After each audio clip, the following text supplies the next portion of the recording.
Assalamualaikum warahmatullahi wabarakatuh. Kembali lagi dengan STE ya. Kali ini STE mau edukasi ya untuk controller pompa BBM atau CPU POM ini ya sebelum dikirim ke customer ya. Jadi kebetulan ada permintaan 2 CPU ya, 2 controller ini. Jadi ini beliaunya untuk ganti ya untuk ganti controllernya yang lama ya. Jadi controller beliau itu modelnya begini ya, model begini, tapi ini sebenarnya CPU AC, tapi beliaunya menggunakan pompa DC ya. Jadi saklar ini kan saklar ya, ini saklar elektronik atau saklar BTA ya. Jadi kalau tadinya beliau tuh dari sininya PLN ya, di sini PLN, di sininya untuk menyalakan adaptor ya. Terus di sininya pakai untuk menyalakan CPU pakai ini trapo ya. Jadi saya pun mengondisikan, kita fokus ke bawah, STE mengondisikan, tapi untuk controllernya lebih ke yang lebih apa ya ya lebih simple tapi lebih kompleks. Tak contoh apa, beliaunya saya kirimin model yang ini ya. Jadi kira-kira CPU beliau kan segini nih, ini sama ya. Ini pun di sini justru ada lubang bautnya, itu ada disediakan dua ya per line gitu. Ini beliaunya nanti masih tetap pakai bisa trapo ya untuk menyalakan. Ini bisa untuk pompa AC DC. Nah, ketentuannya ini sementara saya pindah dulu ya. Saya pindah ke AC aja, karena nanti rekomendasi saya untuk beliaunya ini untuk menggunakan power mandiri ya, tidak tergabung dengan power pompa, biarpun power pompanya DC. Karena apalagi kalau power supply-nya trapo, itu lebih direkomendasi kalau untuk mandiri ya, untuk mandiri menyalakan CPU, karena controller akan lebih terjaga kestabilan voltasenya, jadi akan lebih awet untuk IC-nya ya, untuk controllernya. Jadi kita edukasi ini. Jadi beliau nanti tetap adaptor di sini ya, adaptor di sini.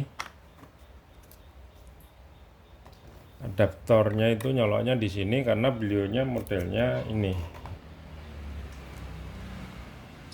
Nih ya, adaptornya ini.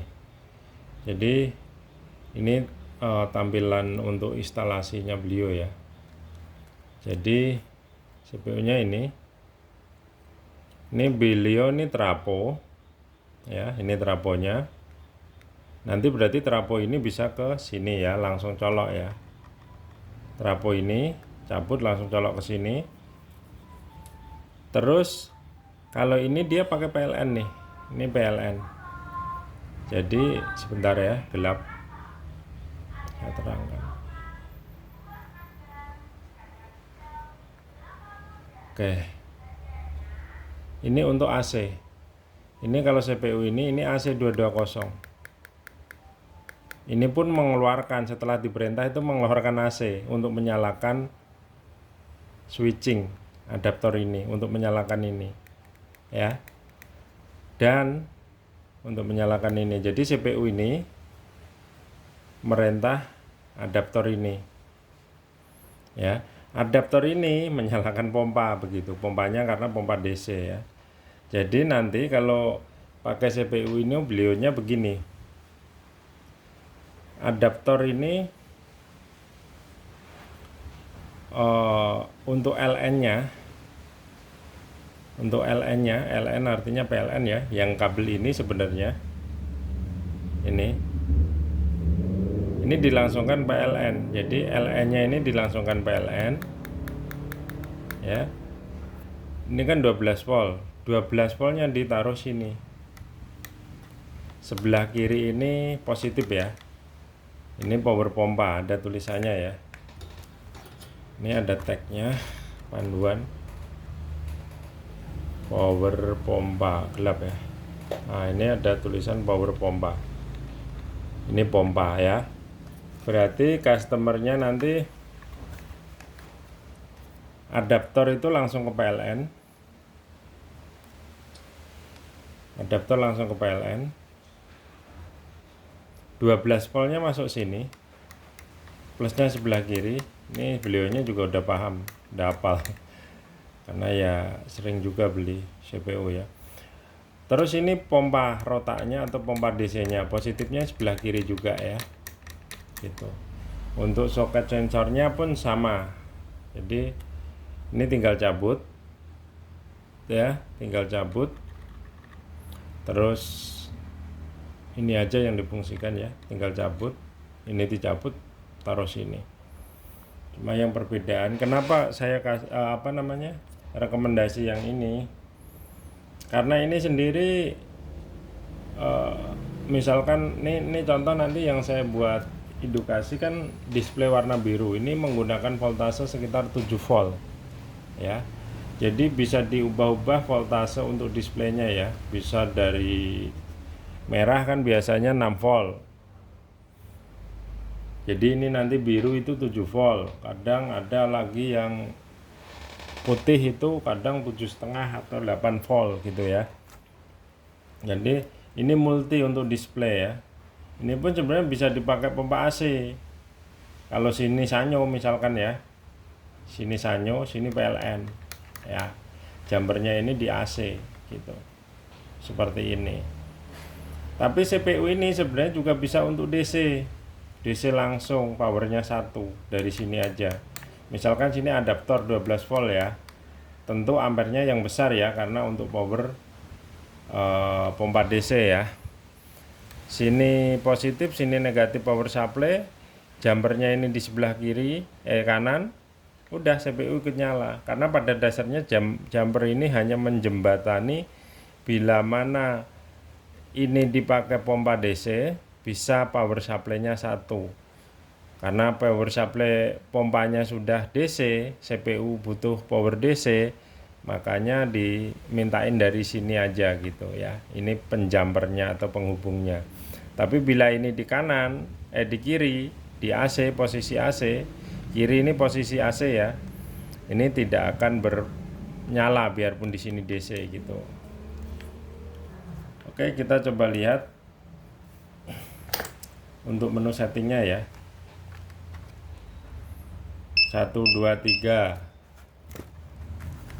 Kita pasang di display sekalian ya. Kita pasang di display.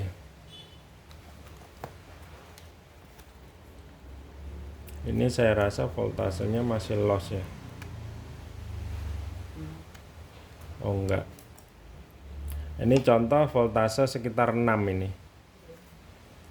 Jadi si displaynya kurang terang.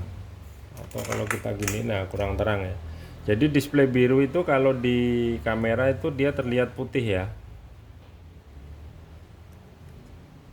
Gitu.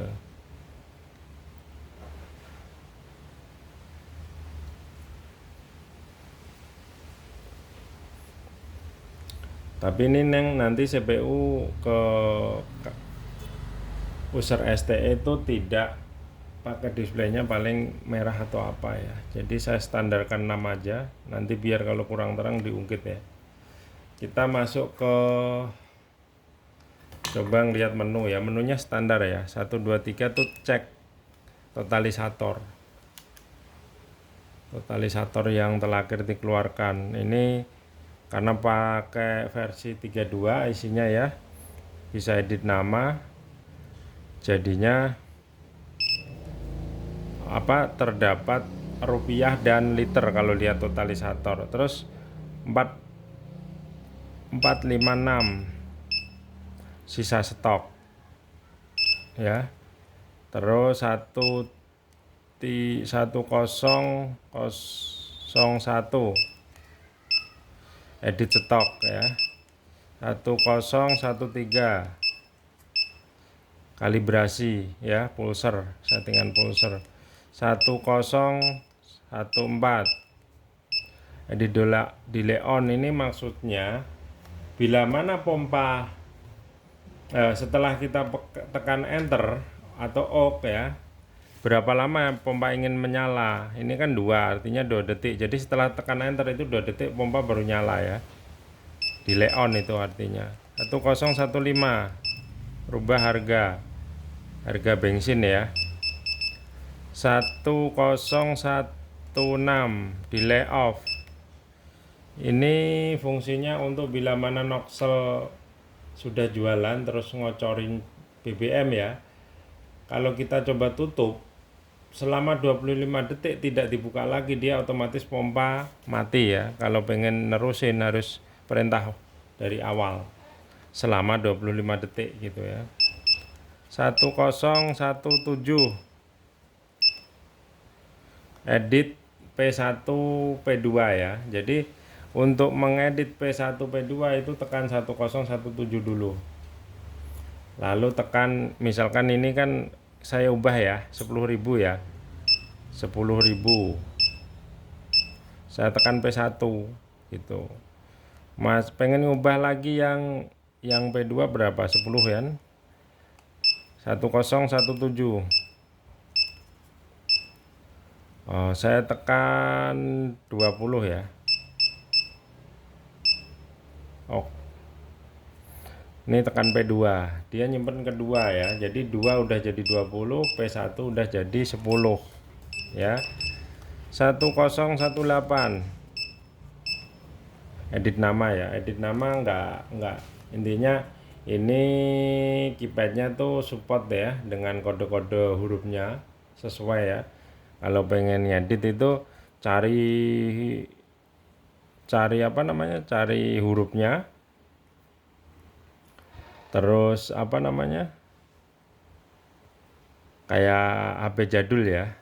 Untuk spasi itu tekan 0 ya, 0 tekan angka lama, untuk menyimpan tekan OK, untuk berpindah tekan M gitu. 1018 udah ya. 1019 toleransi. Jadi toleransi ini ada 99 standar program. Itu maksudnya bila ada kejadian display jalan dulu sebelum nozzle dibuka, itu untuk pertolongan darurat bisa diedit dari toleransi. Misalkan loncat dulu sampai 500 rupiah misalkan ya, itu kalau di sini diisi 500, lompatan itu akan hilang. Tapi seharusnya itu hanya dipakai pada saat darurat ya. Yang sebenarnya yang harus dibenahi itu instalasinya. Kemungkinan ada yang bocor atau ada yang masuk angin, atau yang pipanya ngelembung gitu kan, instalasinya ngelembung gitu, bisa juga ya. Jadi saya rasa cuma itu. Terus 1010 ini edit, enggak ada 1018 berarti. Oke. Jadi hanya seperti itu ya.